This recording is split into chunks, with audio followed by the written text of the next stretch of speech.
Hi everyone, I'm GREYMOND. I just wanted to remind you today that no matter how scary your thoughts are, this is still just OCD. We can all create a very scary story in our minds because we watch the news, because we watch scary movies, because we can just come up with anything. 50,000 thoughts a day. You can come up with anything. And it doesn't matter how scary the thoughts are because your mind right now is in the process of trying to one up itself by bringing you scarier and scarier thoughts, all just to get you into a reaction, just to get you to panic, to analyze, to check, to do a compulsion. Don't buy into this game that your mind is playing. View it as this is just content of my OCD. Millions of other people have the exact same content. I talk to people every single day, and I'm telling you, I don't get surprised by anything. It's pretty much the same stories over and over again. So your content is not different than anybody else's content within that theme because the mind can only come up with so many things. Again, within each individual theme. And even when we're talking about different OCD themes, there's not that many. So if you're thinking the scary thought and you think I'm the only one who's thinking this, that is simply not true. OCD is pretty repetitive. So believe me, there's other people having the exact same thought and you need to be disregarding because your brain doesn't even understand what the content is. That part that's sending it to you repeatedly, it doesn't get it. It doesn't get that this is bad. It doesn't get that this is this and that. It doesn't get it. It's just looking at it as a computer is looking at, whatever it's showing you as ones and zeros. It can't differentiate. It's looking to you to differentiate. And if you're telling it that this is so scary, this is the worst thing that could possibly happen to me, then of course it's going to try to protect you by bringing you more of these thoughts to make sure that you protect yourself, to basically scare you into protecting yourself. It doesn't matter if you're worried about a red balloon in the sky or whatever silly situation, right? It doesn't matter how silly it is to everybody else around you. It gets you because you reacted. You reacted once, now it's coming back with a more fear, with more anxiety, autopilot fear, autopilot anxiety, and it's scaring you more. So you have to put your foot down with it and say, enough is enough.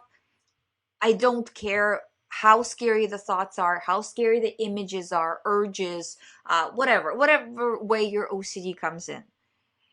I feel like I want it. I feel like I might actually do something. I feel like I've already done something in the past. This is all just part of different types of OCD. So if you're experiencing it, you have to look at it. Yes, me and a lot of other people are experiencing the same thing, yet, nobody has done anything. It's just OCD. I'm not going to be that one in a million person, so I'm going to choose to disregard. And to recover faster, the better approach would be to say, okay, OCD, bring on all of the scary thoughts and scenarios. Let's hear it all. Because when you say this to your brain will be like, oh, what do I do now kind of thing, right? And then it might bring you a scarier thought and in scarier scenario. And so what? Okay, nice story. What else you got, Take this attitude of you don't care anymore, you're not going to be scared by some story anymore, and you're not going to take it seriously and analyze and figure it out and try to attribute it to yourself.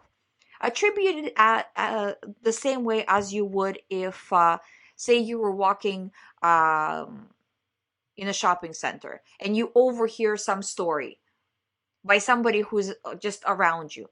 That is all it is. You overheard a story.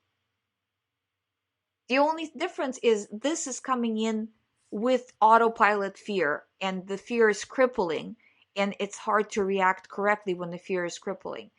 But you have to see the fact that it's happening on repeat. And if it's happening on repeat, and last time the fear was just as crippling, and the time before that, and the time before that, that this must be just like that. And this is where you kind of have to say, even though, of course, right, every time you have OCD situation, it tells you, well, this one is different. This is the real one. So this is where you have to step over it and say, no, it is not the real one, because I thought the last one was the real one, and the one before that was also the real one, and the one before that was also the real one, and they weren't, and this is not the real one either, and I'm choosing to take the chance. It's not really taking a chance, but it feels like taking a chance, right? So you could say that I'm choosing to take a chance, and I'm choosing to view this one as not the one either, and disregard. And please send me more. I will disregard all of them.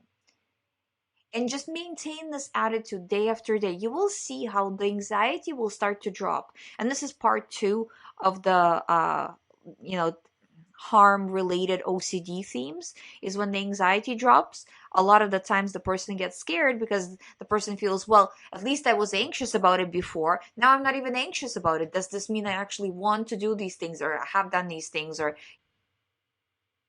whatever the thoughts are depending on your theme? So just look at it as anxiety, no anxiety. As you go through recovery, the anxiety drops. So you're naturally going to have less and less anxiety as you go. It doesn't mean that you're going to do something or you're becoming a bad person. It just means that this thought is irrelevant. Just like if anybody else who doesn't have OCD thinks about it and they're like, well, whatever, just a thought.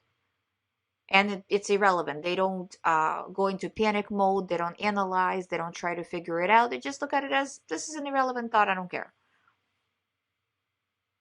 So try to do what they're doing, and eventually that will become autopilot, and these thoughts will stop coming in because the anxiety is gone and your brain doesn't have any reason to send them to you, if you're not reacting. But if you're reacting sometimes, this is another question that I get often with these thoughts. A person will say, well, I'm reacting much better, but I'm still getting the thoughts. What does this mean? And all it means is, yes, the person is reacting better, but not good enough in order for the thoughts to stop completely. So it's kind of like they were being fed well and they were very much amplified, but now they are kind of on life support, but they're still around, and that's why every once in a while they're still coming in. So it's for them to fully go away, you need to stop fully reacting. If you're reacting a little bit, the thoughts are going to be there a little bit. Or if you're reacting sometimes, the thoughts are going to be there sometimes. The brain is basically mimicking your response when it gives you the thoughts. So if you sometimes respond, it will sometimes send you more. So you have to respond not at all, and then it will be irrelevant. And since your brain is viewing it as just ones and zeros and it doesn't care what thought, to send you, it's going to stop sending you the thought because it's irrelevant. Thank you for watching. I hope you find my videos helpful. If you haven't subscribed to this channel, please subscribe. If you would like to do one-on-one recovery program with me, all the information is on youhaveocd.com. You can sign up from there. People were asking also about packages. You can see all the pricing, all the packages, everything is on the website. Again, you can sign up from there. Please do so because I'm getting a lot of emails asking these questions, and everything is on the website specifically set up for you, so you can sign up from there and book the appointment. Thank you for watching. I'll see you tomorrow.